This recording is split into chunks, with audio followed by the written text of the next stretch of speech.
Olá, tudo bem? Estamos iniciando mais um programa Projetos. E nessa segunda temporada, falando sobre projetos de vida, nós vamos falar sobre direito. No caso especial, nós vamos falar sobre o papel da advocacia da União, com o doutor, professor de direito, Marcos César Botelho. Tudo bem, Marcos? Tudo bom, é um prazer estar aqui, eu agradeço o convite, estava falando um pouquinho aqui sobre o papel da AGU, da Advocacia Geral da União, né? Sobretudo no contexto atual do país, né? Fico muito feliz de estar aqui. Que bom, é muito interessante, já que nós estamos diversificando tanto os nossos programas. Inicialmente nós falamos muito sobre engenharia, depois nós falamos sobre filosofia, sobre essa parte também de qualidade de vida, tecnologia, desenvolvimento. E hoje nós estamos, novamente, porque nós já falamos sobre a parte de trabalhista, direito trabalhista depois da reforma, e também falamos sobre o direito de família.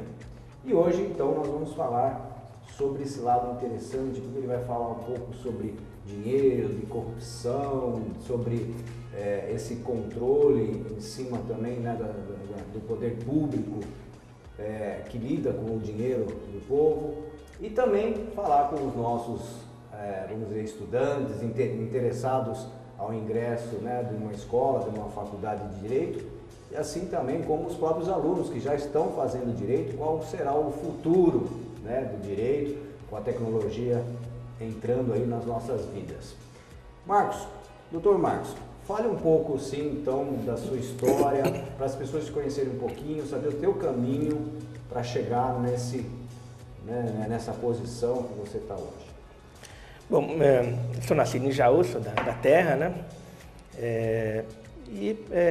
Desde pequeno, né, sempre gostei dessa área mais do pensamento, da filosofia, né? Ainda na escola eu tive contato com alguns autores do pensamento filosófico, mais ligado na área política, né? E aí eu acabei posteriormente indo para o direito, né? Eu sou da segunda turma da Faculdade de Direito de Jaú, né? Entrei em 97 na faculdade, saí em 2000 sempre tive um interesse em fazer concurso público, né? E nesse período, no quarto ano da faculdade, eu passei no concurso para um cargo na Justiça Federal, aqui em Jaú, onde eu fiquei até 2004, né? Quando eu passei no concurso da Advocacia da União, né? E normalmente o trabalho da Advocacia da União, como envolve essa proximidade com o governo federal, né? A maioria dos cargos é em Brasília. Então, eu fui lotado em Brasília, minha posse foi em 5 de setembro de 2005, né? Uma segunda-feira, e foi curioso que eu cheguei em Brasília no domingo, né? E estava tendo o Jogo do Brasil, né? Lá no estádio Mané Garrincha, né? A gente está em época de Copa agora, né? E eu tomei posse lá na AGU, e lá em Brasília você tem vários, além dos ministérios, vários órgãos, né? E eu fui designado para a Controladoria Geral da União. Na época, a Controladoria Geral da União estava com algumas operações específicas, né, sobretudo com relação aos Correios, né? Denúncias de desvio de recursos dos Correios, né? E eu fui trabalhar lá na assessoria jurídica da Controladoria Geral da União. Fiquei lá durante 10 meses, né? E depois eu fui convidado para assumir uma coordenação no Ministério da Defesa, na consultoria jurídica do Ministério da Defesa, né? Lá eu passei por 3 coordenações, a parte de licitação e contratos administrativos, depois a parte judicial e, por fim, a parte normativa, né? Fiquei lá durante 3 anos e meio, e em 2010 eu fui para São Paulo, transferido para São Paulo. Fiquei 2 anos lá, depois para Marília, 2 anos, e agora estou lotado em Campinas, lá na Procuradoria Seccional da União de Campinas. Ok. Né? Então já é uma vasta experiência, né? Apesar de jovem ainda, né? Mas você realmente, provavelmente, com certeza, muito dedicado. Então você logo que se formou, então você já buscou, né, esse cargo através do concurso? Sim, eu me formei, né, e na época eu já era casado, mas não tinha filhos, né? Então fiz um programa de estudo, né, e concurso é isso, você tem que se organizar, né, e colocar em prática, não adianta simplesmente planejar e não colocar em prática, né? Eu estudava todos os dias, pelo menos umas 5 horas por dia, né? De segunda a sábado, né? Domingo pegava para descanso, né? E assim, durante 2, 3 anos depois de formado, né? Prestando concursos, né? Porque o fazer as provas também, ele traz um pouco de experiência, né? No concurso, né? Sim. Até que eu fui aprovado na G1. Sim. Que bom, isso demonstra o foco, né, a determinação e justamente, como você falou, essa preparação já com as práticas, né, de ter feito alguns exames, isso vai te dando mais tranquilidade para que você chegasse ao nível que você chegou. Então, dentro desse, vamos dizer, da união, né, da Advocacia Geral, você então, vamos dizer assim, se tornou, posso dizer, um especialista nessa parte de controladoria. Você citou alguma coisa sobre isso? Na controladoria eu trabalhei durante 10 meses, né? E o papel da controladoria, ele funciona como uma corregedoria no âmbito federal, ou seja, a parte disciplinar, a corregedoria ela atua, né? A controladoria atua fazendo essa parte disciplinar. E também ela faz o controle dos gastos públicos, né?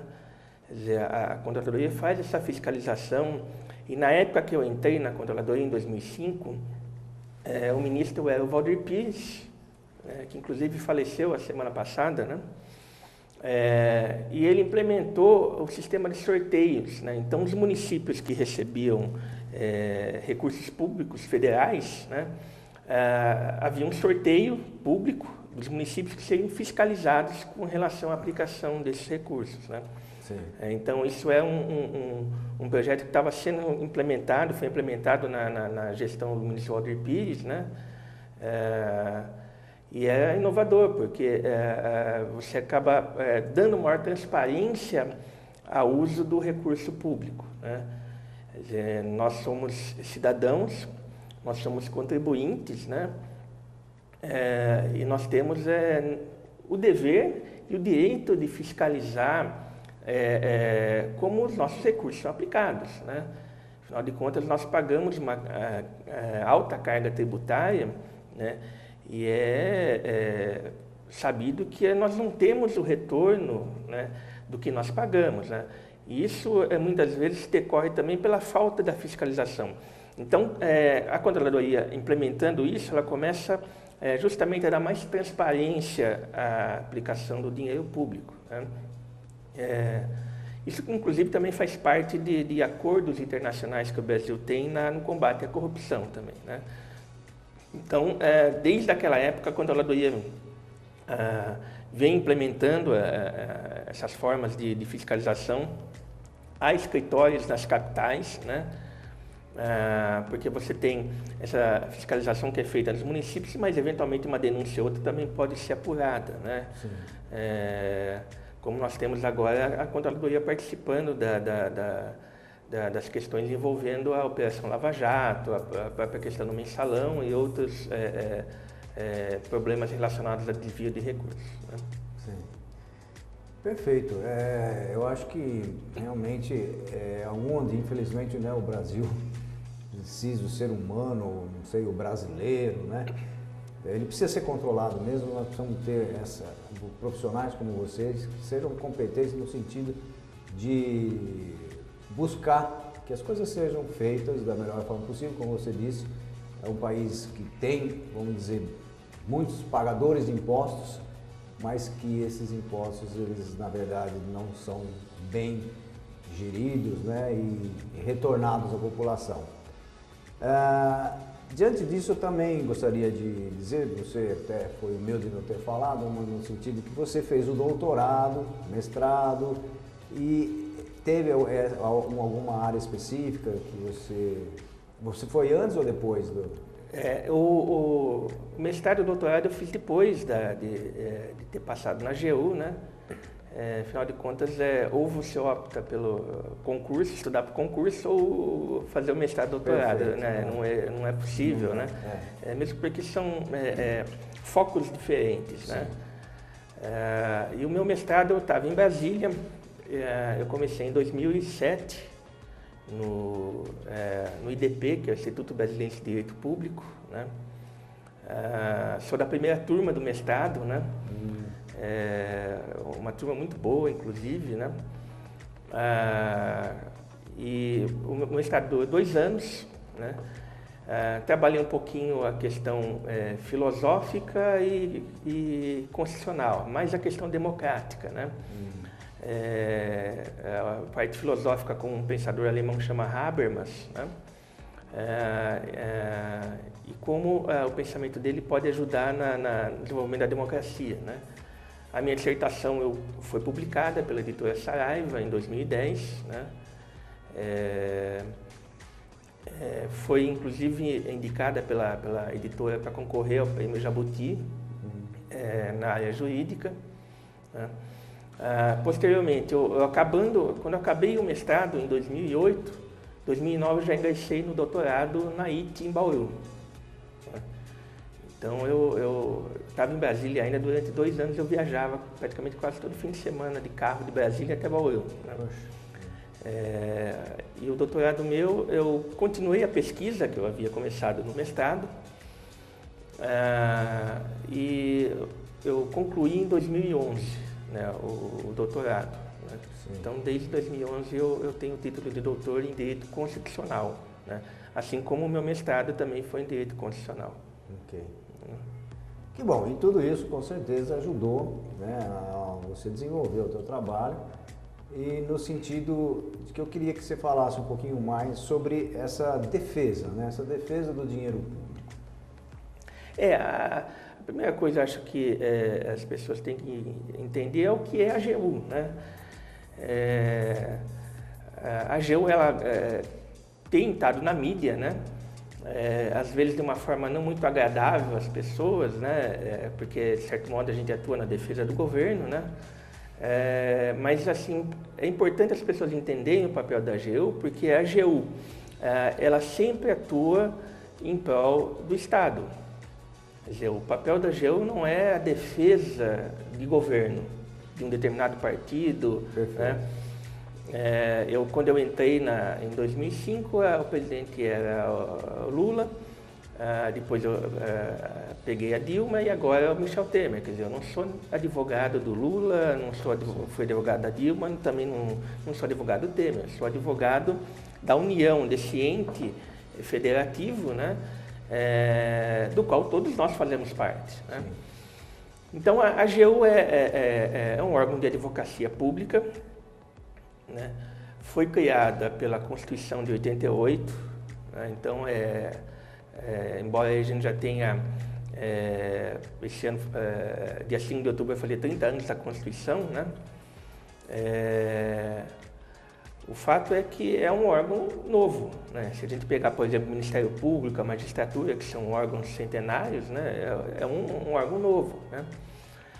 E foi criado justamente como uma função essencial à justiça. O que seria isso? A ideia da advocacia pública ser uma função essencial à justiça é que você não tem justiça se não tiver advocacia, né? Quer dizer, a justiça não se faz com juiz, não se faz só com o Ministério Público, se faz com juiz, Ministério Público, com advogados, com advocacia pública, né? Então, a Constituição coloca nesse patamar a AGU, né, cujo papel primordial é a defesa da União em juízo, né, nas ações que são propostas contra a União ou quando a União é autora da ação, né, e também o papel de assessoramento jurídico dos órgãos públicos, né. A AGU ela é composta por duas carreiras, que é a Advocacia da União, do qual eu faço parte, a Procuradoria da Fazenda Nacional, né, cujo papel é na área tributária, então a defesa em questões tributárias e a cobrança de tributos na esfera judicial. E como órgão vinculado, nós temos a Procuradoria Federal, né, que faz a defesa dos órgãos administrativos da administração indireta, por exemplo, autarquias, fundações públicas, né? Então, a Advocacia da União, que é o que eu faço parte, fica com o residual, aquilo que não é tributário, que não é competência da Procuradoria da Fazenda, e aquilo que não é competência da Procuradoria Federal. O resto nós fazemos. Então, a gente atua em ações que servidores públicos propõem contra a União, a gente faz a defesa, ações de anulação de um ato administrativo que algum cidadão propõe contra a União, nós fazemos a defesa. Também, quando envolve uma cobrança de tributo da União, né, por exemplo, o município propõe uma ação cobrando tributo, né, aí nós fazemos a defesa também, aí embora seja tributo, não é a Procuradoria da Fazenda. E também, por exemplo, a gente faz a cobrança quando há um crédito da União, né, eventualmente um desvio de recurso ou uma ação indenizatória, alguém que causa um dano a um bem público, a gente propõe ação cobrando, né? Basicamente são esses papéis, embora assim, como falei, por ser residual, a gente trabalha com todos os temas, ele é bem amplo, né? Sim. A gente, inclusive, pode trabalhar até com questão de adoção internacional, representando o Estado brasileiro, né? Há casos que nós já atuamos, né? A recuperação de recursos no exterior também, né? Isso é possível, né? Então, esse é o papel da AGU, né? De fazer essa defesa da União, né? E por que eu digo que é importante para as pessoas entenderem isso? Porque a AGU, quando atua na defesa do interesse deles, né? Eu acredito que é do interesse do cidadão que a gente tenha uma máquina pública que funcione de forma perfeita, de forma harmônica, né? Dentro da legalidade, né? E a gente atua justamente evitando que os recursos sejam aplicados de uma forma inadequada, né? Interessante, muito interessante. Gostei bastante do que você falou. Estou aprendendo muito aqui, porque demonstra então que você, vamos dizer, é uma pessoa que está, um funcionário público, que trabalha para o Estado, no caso, né, para o Brasil, para o país, no sentido de proteger, né, de abusos que podem vir tanto, né, das pessoas comuns, de empresas, né, em relação ao Estado, ao governo, como também a defesa do Estado em relação à má gestão, a abusos que possam ter de políticos, vamos dizer assim, né, para que seja, vamos dizer, gerido de forma correta e justa, principalmente. Nós terminamos aqui o primeiro bloco e nós daqui a pouco vamos voltar falando sobre no caso, né, de situações de abuso com dinheiro público, como é feita essa recuperação, ok? Então até daqui a pouco.